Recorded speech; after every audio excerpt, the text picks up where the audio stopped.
Fala galerinha, show do canal Biofortes. Eu sou o professor Antenor, professor de Biologia, e hoje nós daremos continuidade à bioquímica celular, falando sobre os sais minerais. Tema esse muito legal, bastante cobrado em provas de vestibulares. Os sais minerais são divididos em dois grandes grupos, macrominerais e microminerais. Esses macrominerais são aqueles em que o nosso organismo precisa ingerir uma quantidade maior diariamente, acima de 100 mg por dia. Já os microminerais, a ingestão deve ser abaixo de 100 mg ao dia. Quem são os macrominerais principais? O cálcio, o magnésio, o sódio, o potássio, o cloro, o nitrogênio e o fósforo. Quem são os microminerais? O ferro, o iodo e o zinco. Esses são os principais. Se liga aí que a aula vai ser show!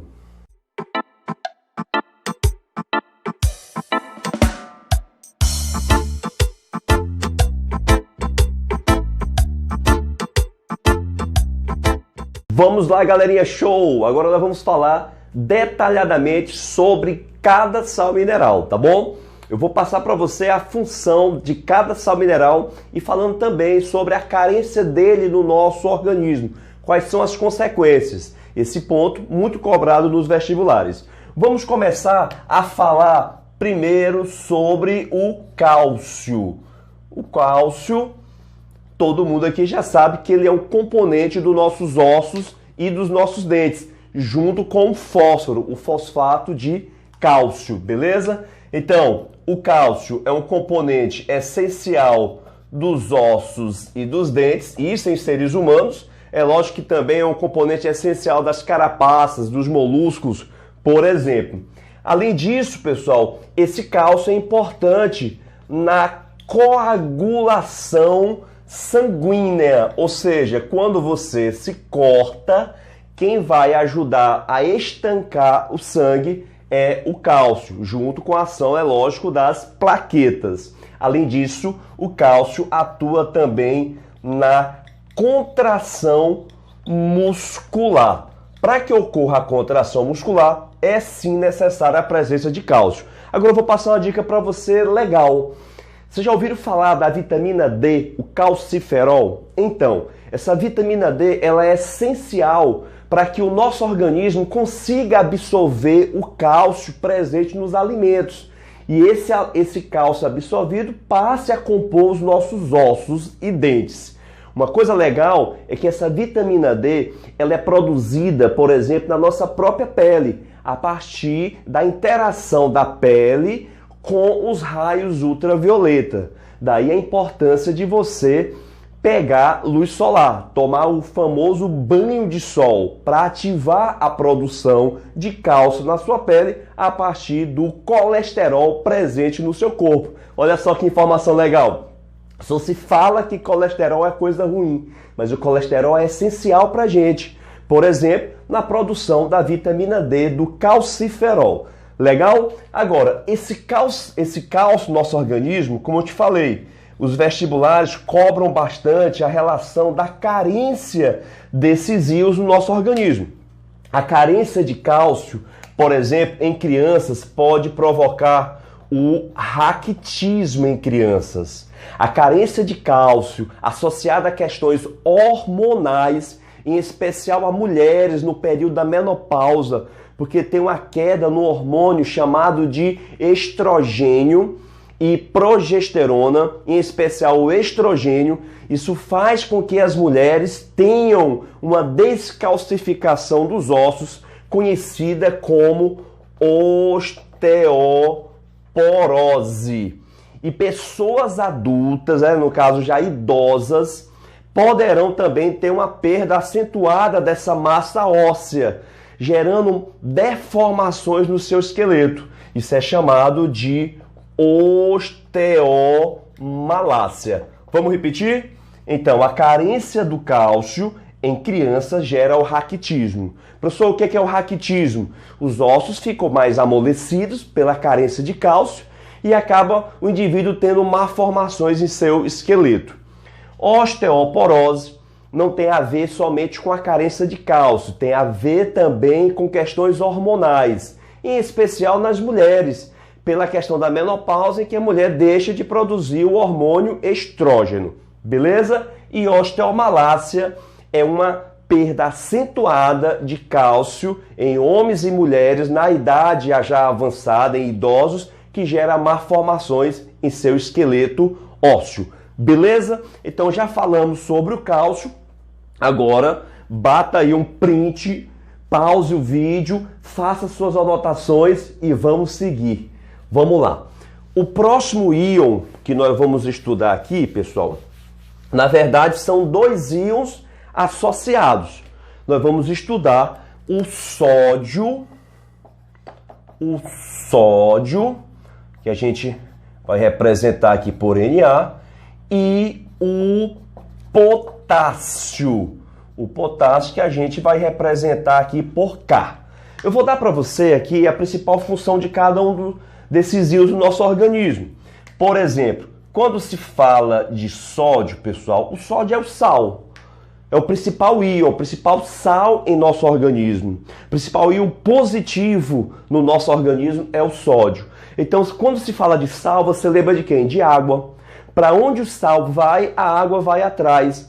Então, esse sódio ele regula no nosso organismo a quantidade de água nas células e também fora das células. A gente fala que esse sódio tem a ver com o equilíbrio osmótico. Esse equilíbrio osmótico é justamente a quantidade de água nas células ou fora das células.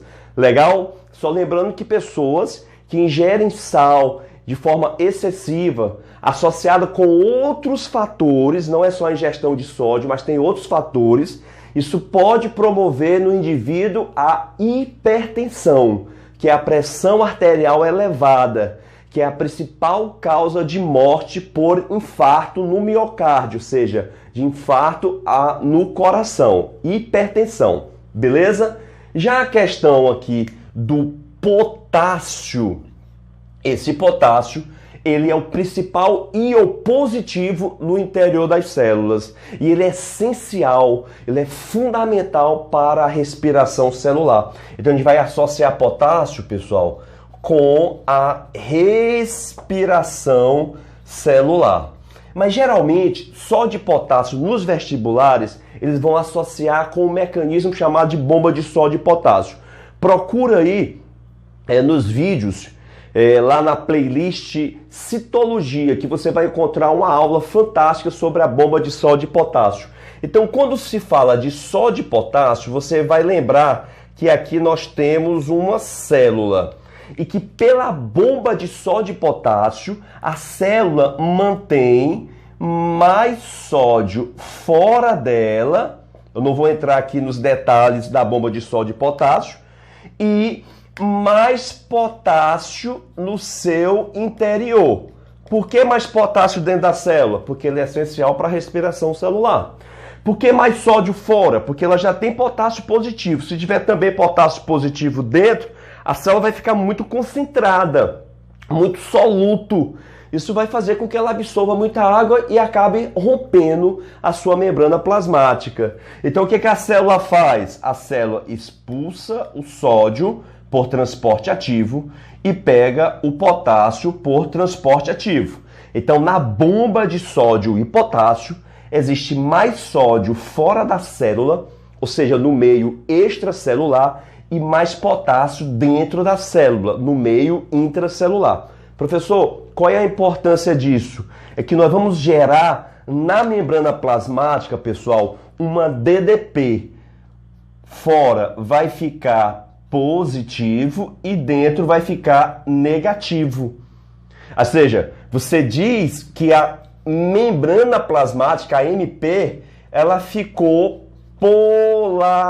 polarizada. E qual é a importância disso? A importância é que isso aqui auxilia na condução do IN. Professor, o que é IN? Ora, com certeza você sabe. IN é o impulso nervoso. Então, a bomba de sódio e potássio ela faz com que tenha mais sódio fora da célula e mais potássio dentro. Deixa a membrana polarizada, fora com carga elétrica positiva, dentro com carga elétrica negativa. Isso auxilia na condução do impulso nervoso, não só nos neurônios, mas também dos neurônios para as células, beleza? Então vai lá, tira um print, anota e vamos tocar o barco para frente. Vamos lá. O próximo íon que nós iremos falar aqui, pessoal, é sobre o magnésio. Professor, para que serve o magnésio? O magnésio, né, o Mg, ele é essencial para quê? Esse magnésio ele é muito abundante em plantas. Para quê, professor? Porque esse magnésio ele é um componente da clorofila. Professor, o que é clorofila? É uma molécula derivada de proteína, ou seja, molécula com caráter proteico, e essa molécula está presente nos vegetais, sendo responsável pela captação da luz solar, para que ocorra o processo de fotossíntese. É também a clorofila que deixa a planta com o aspecto esverdeado. Então, uma dica para você sobre questão de vestibulares é o seguinte: se uma planta está em um solo e nesse solo tem água suficiente, tem luz solar, mas mesmo assim a planta está com as folhas amareladas, o que pode estar em carência nesse solo? Com certeza seria a questão do magnésio, beleza? O magnésio, pessoal, ele também auxilia no relaxamento muscular. Então, o magnésio, ele atua nos músculos, promovendo o relaxamento muscular. E ele também é um ativador enzimático. Para usar um termo mais adequado, a gente pode dizer que o magnésio, pessoal, ele é um cofator. Ou seja, ele ativa as enzimas, fazendo com que elas tenham uma conformação que possam se ligar ao seu substrato, promovendo a reação química, ok? Então, muitas enzimas são ativadas quando estão na presença do magnésio. Então, o magnésio, componente da clorofila, importante nas plantas, relaxamento muscular, o magnésio, e ativador enzimático. Qual é o termo que a gente usa? Vou até colocar aqui para você não esquecer. Ele é um cofator enzimático. Então já falamos aí sobre quem? Cálcio, sobre o magnésio e sobre o sódio e o potássio. Legal? Um outro componente, um outro sal mineral aqui, no caso seria o nitrogênio. Esse nitrogênio que a gente vai representar aqui por N, que é essencial para os organismos. Por quê, professor? Porque esse nitrogênio, ele é um componente dos AA. Professor, o que é AA? Aminoácidos. E também é um componente das BNs. Professor, o que é BN? Bases nitrogenadas. Então, nitrogênio é com certeza o principal macromineral para qualquer ser vivo, porque ele faz parte das duas moléculas essenciais para o nosso organismo. Pelo fato deles serem componentes dos aminoácidos, eles vão fazer parte das proteínas, que são moléculas estruturais em nosso organismo. As proteínas também formam as enzimas em sua maioria, elas regulam o nosso organismo. Então, sem proteínas, não tem como a vida ocorrer, ok? E também das BN, que são as bases nitrogenadas. Você deve estar lembrado, sim, as bases nitrogenadas: adenina, timina, guanina, citosina no DNA. E trocando a timina pela uracila, ficaria adenina, uracila, guanina e citosina. Você teria aí as bases do RNA. Então, qual é o ser vivo, pessoal, que não tem DNA ou RNA? Ou então a maioria, DNA e RNA, que são as moléculas que comandam o nosso organismo. Então veja a importância do nitrogênio. Eu vou fazer o seguinte, eu vou colocar bem aqui do ladinho uma informação logo sobre o fósforo, beleza? Que a gente representa por P. Esse fósforo, ele é componente também do material genético, do DNA, do RNA. Então, o DNA é o ácido desoxirribonucleico. Esse nome ácido é porque tem um ácido fosfórico. A mesma coisa do RNA, ácido, devido ao ácido fosfórico, ribonucleico. Então, no DNA e no RNA, tem nitrogênio das bases nitrogenadas e tem um fósforo do ácido fosfórico. Esse fósforo também é componente dos nossos ossos e dos nossos dentes. Então essas são as informações aqui sobre magnésio, nitrogênio e sobre o fósforo. Legal? Agora vamos passar adiante aqui, pessoal. Tira o print, vá anotando. E agora, galera, show, nós vamos falar sobre o ferro. Pessoal, eu tenho certeza que você deve ter lembrado do feijão. Ah, o feijão é rico em ferro. Vamos já falar sobre feijão, sobre laranja. Se acalma que eu tenho informação show para você. Primeiro, a gente tem que lembrar que o ferro, ele é componente da hemoglobina. Hemoglobina é um pigmento vermelho, um pigmento respiratório que se encontra no interior de nossas hemácias. Lembrando que a hemoglobina ela é vermelha. Ou seja, os animais que têm hemoglobina no sangue têm sangue vermelho. Mas existe um outro pigmento, pessoal, chamada de hemocianina.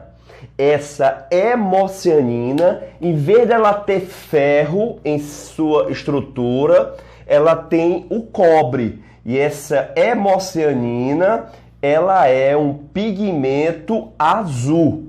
Ou seja, os animais que têm hemocianina, em vez de ter o ferro, eles têm o cobre como pigmento respiratório, né? O cobre como o componente do seu pigmento respiratório. Então eles vão ter sangue azul, em especial aí os moluscos e alguns crustáceos vão ter sangue azul. Ok? Legal? Então, a hemoglobina é o pigmento vermelho presente no nosso sangue, dentro das hemácias que ajuda no transporte do oxigênio. Vocês já perceberam que a carne é vermelha? A carne é vermelha, pessoal, porque a carne ela tem um pigmento chamado de mioglobina. Essa mioglobina é um pigmento presente nos músculos, na carne vermelha, por isso que a carne tem a cor vermelha. E qual é a função da mioglobina? Armazenar o oxigênio. Além disso, pessoal, o ferro é um componente essencial dos citocromos. Pessoal, vocês vão ouvir demais falar em citocromos. Citocromos são componentes que fazem o transporte de elétrons, tanto na respiração celular quanto na fotossíntese. Então, se não tiver citocromo, não tem respiração celular e também não tem fotossíntese. Legal? Não tem fotossíntese, ele é essencial. Então vamos repetir? O ferro está na hemoglobina. Hemoglobina, pigmento vermelho que transporta oxigênio no sangue. Nem todo animal tem sangue vermelho. No caso, alguns moluscos têm sangue azul, porque em vez de ter a hemoglobina, eles possuem a hemocianina. E a hemocianina tem o cobre e não o ferro, ok? Outra coisa legal, os músculos, eles têm coloração avermelhada, porque eles têm um pigmento que armazena oxigênio nos músculos, chamado de mioglobina, que também possui ferro.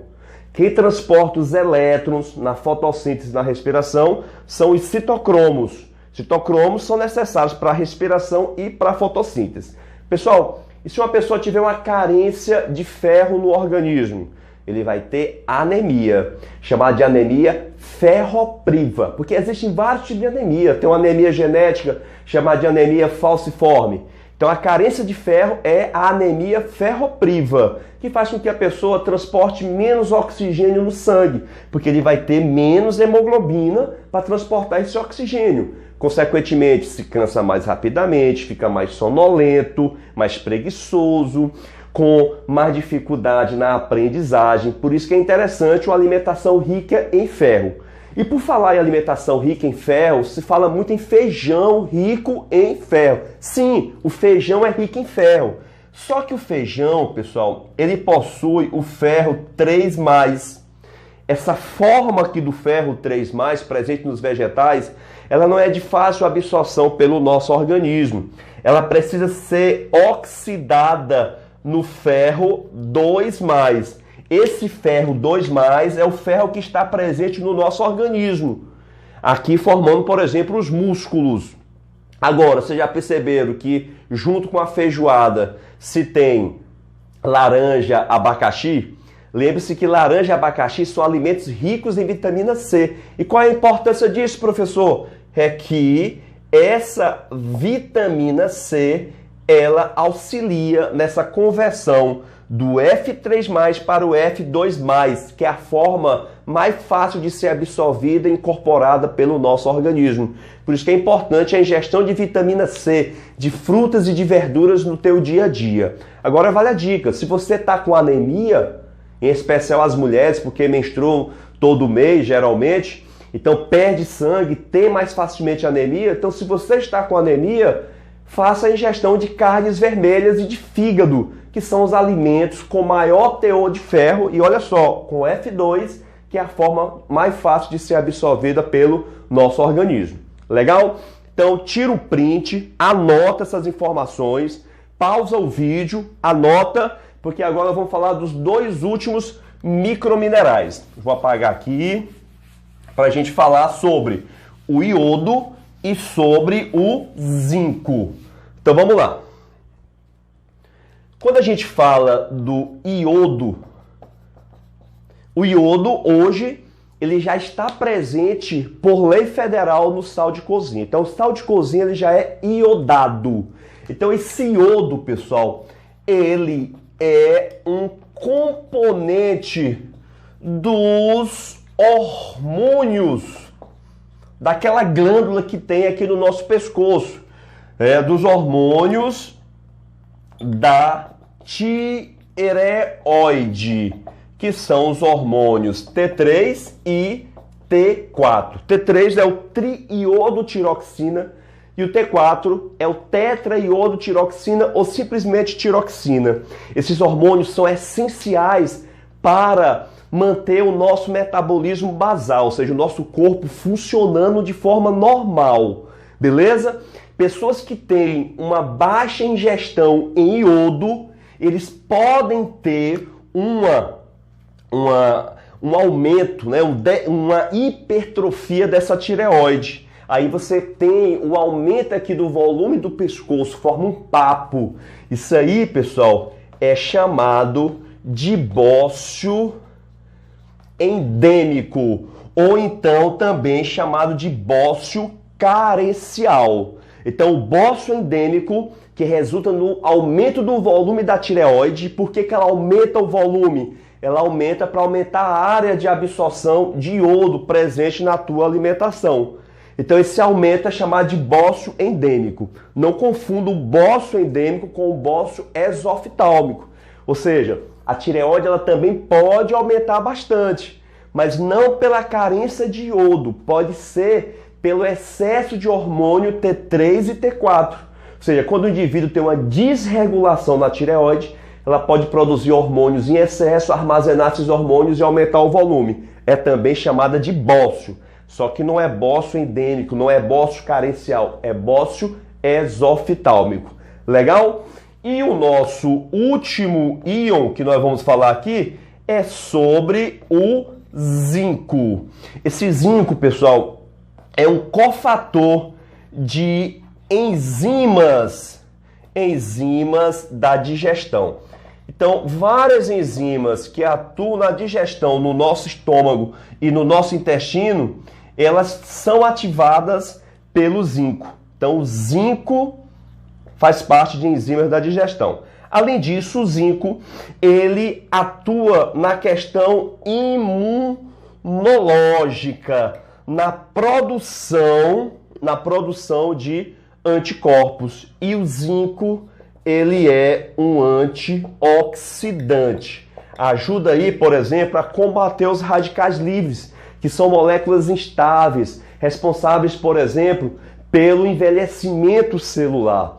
Então, a ingestão de zinco combate radical livre, é antioxidante, junto com a vitamina C, que também é um excelente antioxidante, atua na imunologia do indivíduo e também no crescimento. Inclusive, pessoas que têm uma baixa estatura quando crianças podem fazer um tratamento com zinco para poder aumentar um pouco mais a sua estatura. Isso aí na infância. E também fazem parte de enzimas do processo digestivo. Espero ter ajudado, que vocês tenham gostado da nossa aula. Essas aulas elas são gravadas com carinho para que você consiga realizar seu sonho, que é passar para o curso que você escolheu na universidade que você quiser, tá bom? Show, tudo de bom, valeu!